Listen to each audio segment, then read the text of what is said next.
Did you know that in 1973, a night nurse in Romania documented something that made the hospital burn all records of Ward 7? This is the complete story of what really happened at Colentina Hospital. And I warn you, what you're about to hear will change everything you thought you knew about the night shift. Colentina Hospital in Bucharest was one of the largest medical facilities in Romania during the 1970s. Built in the early 1900s, the building had a dark history. During World War II, it served as a military hospital, and locals whispered about experiments conducted in the basement levels. Nurse Elena Popescu started working there in October 1973.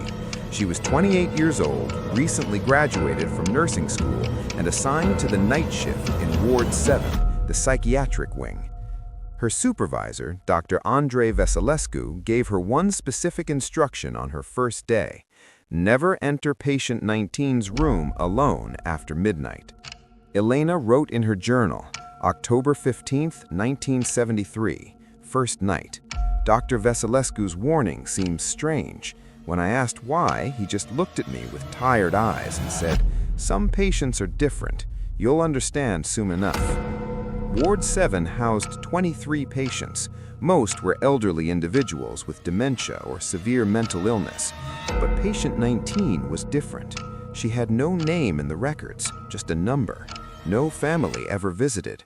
No doctor could tell Elena how long she'd been there. Some staff members claimed she'd been in that same room for over 30 years.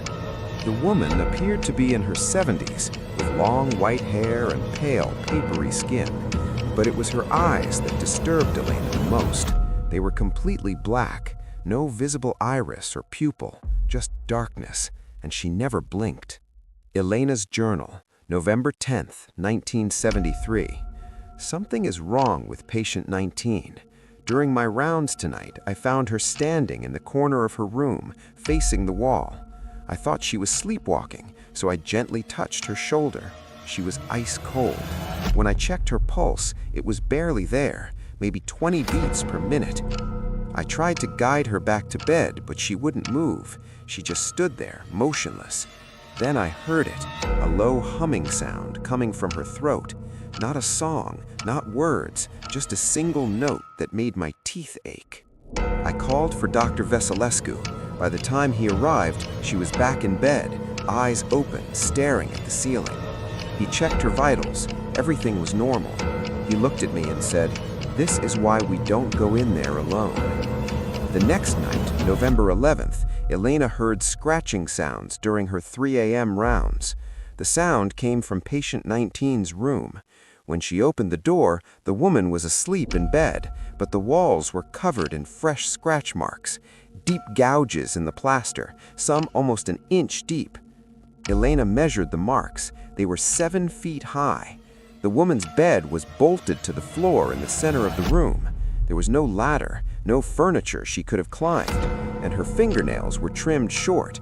How did she reach that high? November 12th brought something worse. Other patients started refusing to sleep. They would scream if nurses tried to give them sedatives. One elderly man, patient 8, kept repeating, "She walks through the walls at night. She visits everyone. She's choosing." Elena asked him, "Choosing what?" The old man grabbed her hand with surprising strength and whispered, "Choosing who goes next." That night, Elena decided to watch patient 19's room from the nurse's station. She had a clear view of the door. At exactly 3 a.m., the lights in the hallway flickered, then went out completely. Emergency lighting kicked in, bathing everything in red. In that red glow, Elena saw the door to room 19 slowly open, but nobody came out. She waited. 5 minutes passed. Then she heard footsteps behind her. Elena spun around. The hallway behind her was empty, but she heard breathing, slow and raspy, right next to her ear. She felt cold breath on her neck. She ran to the medication room and locked herself inside. Through the small window in the door, she watched as a shadow moved along the wall. Not a shadow cast by something, but a shadow moving on its own, flowing like liquid across the ceiling. The next morning, Elena reported everything to Dr. Vasilescu. He didn't seem surprised. Instead, he took her to his office and showed her something he'd kept hidden, a file, an old yellowed file marked Patient 19, classification unknown. Inside were newspaper clippings from 1943. A village in the Carpathian Mountains had been found abandoned. All 60 residents simply gone. No bodies, no signs of struggle, just empty homes with the doors left wide open. One survivor was found 3 months later, wandering the forest. An old woman. She spoke a dialect of Romanian so ancient that linguists couldn't fully translate it. She was brought to Colentina Hospital and placed in Ward 7. That was 30 years ago. Dr. Vasilescu told Elena, "We've lost 4 nurses over the years. They all requested transfers after working with her. 2 had complete mental breakdowns. 1 disappeared. We found her car abandoned near the Hungarian border. She was never seen again." Elena asked, "Why don't you transfer her somewhere else?" Dr. Vasilescu's answer chilled her. "We tried, twice. Both times she was back in her room the next morning. We don't know how. The transport vehicles were found empty on the side of the road, doors locked from the inside." November 14th, 1973. Elena wrote, "I can't quit. I need this job, so I've decided to take precautions. Tonight, I'm installing a heavy-duty padlock on patient 19's door from the outside." Dr. Vasilescu approved it. At 10 p.m., Elena installed a heavy-duty padlock on the door. She checked it 3 times. Solid, secure. She kept the only key on a chain around her neck. Her shift was quiet until 2:45 a.m. That's when all the patients in Ward 7 woke up simultaneously, all at once, as if someone had flipped a switch. They began screaming, not words, just pure terror. Elena ran from room to room, trying to calm them. They all said the same thing. "She's out. She's in the hallway. She's coming." At exactly 3 a.m., Elena heard it, scratching. But this time it wasn't coming from room 19. It was coming from behind her. She turned slowly. The hallway was empty, but the scratching continued, growing louder. Then she saw it, scratch marks appearing on the wall in front of her, fresh gouges carving themselves into the plaster with no visible source. Elena ran toward room 19. The padlock was still secure, locked, but somehow patient 19 was standing in the hallway. The old woman took a step forward. Elena noticed she wasn't wearing shoes, and her feet left wet footprints on the floor. Not water, something darker. Patient 19 spoke again. "Do you know what I am, little nurse? I am older than your hospital, older than your city. I was old when Rome fell. I have worn 1,000 faces, lived in 1,000 bodies, and I'm so very hungry." Elena pressed the emergency alarm. Red lights flooded the hallway. Sirens blared. Within seconds, security guards ran up the stairs. Patient 19 tilted her head and said, "They won't see me. Only you can. Only the one I choose." The security guards burst into the hallway. Elena pointed and screamed, "She's right there!" But the guards looked confused. One of them said, "Nurse, there's nobody there. Are you all right?"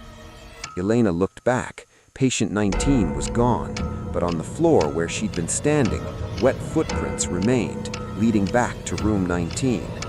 The guards unlocked the padlock and opened the door. Patient 19 was in her bed, apparently asleep, exactly as she should have been, but her hospital gown was dry and clean, no dust, no cobwebs. Dr. Vasilescu arrived and took one look at Elena's face. He just said, "Go home, take a week off.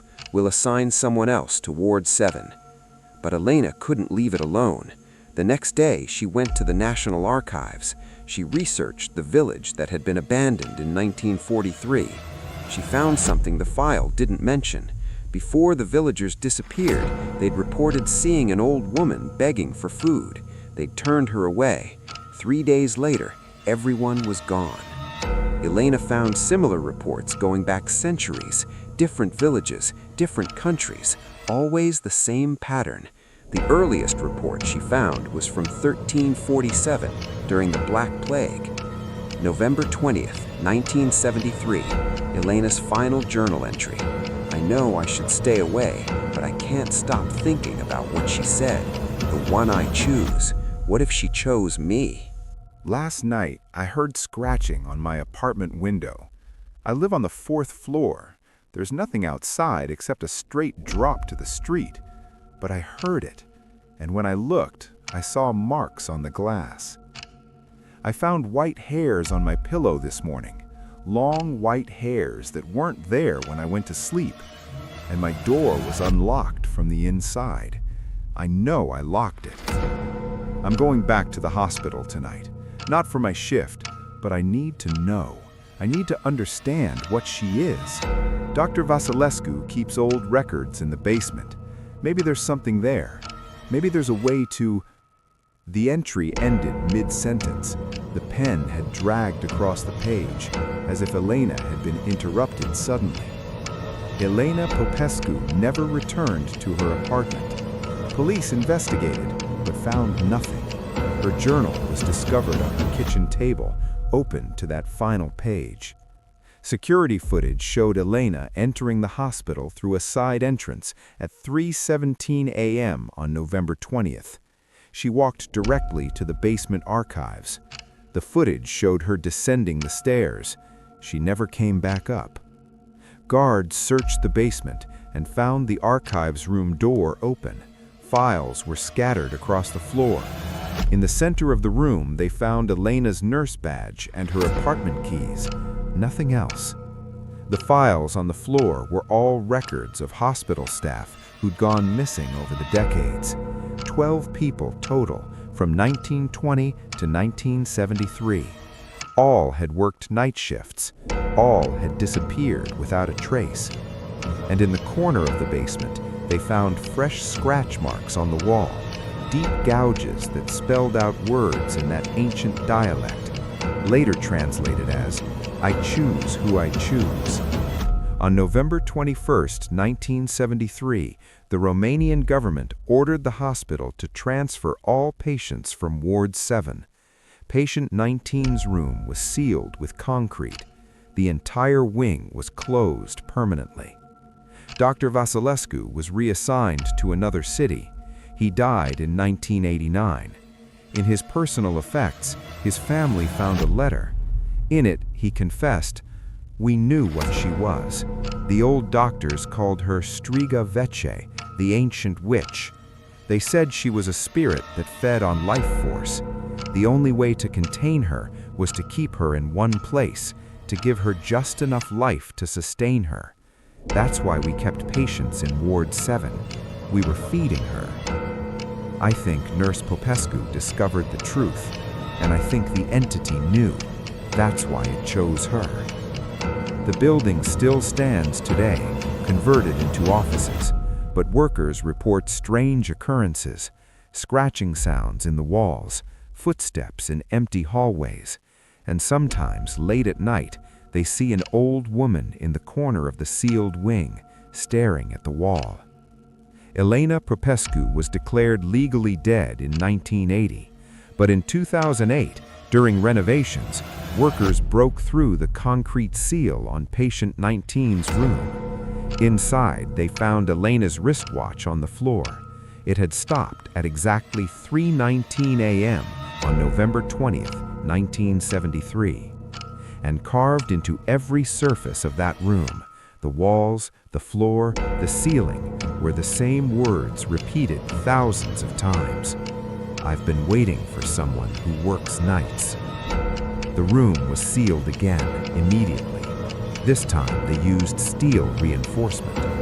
But workers on that floor still report hearing scratching sounds coming from behind the walls. And every night at 3 a.m., security cameras in the building malfunction for exactly 4 minutes.